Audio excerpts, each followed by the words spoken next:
How to see or watch Snap on laptop. Hey there, welcome back to another episode. In today's episode, I'll be showing you how you can see Snap on laptop. In order to open or see Snap on laptop, you'll need to open up a web browser first of all.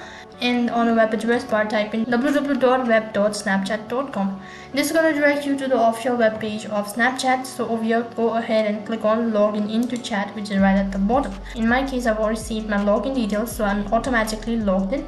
So in order to log in into your account, you'll be asked providing the email address associated with your Snapchat account. Click on the next button. On the other page, you might be asked to provide in the password.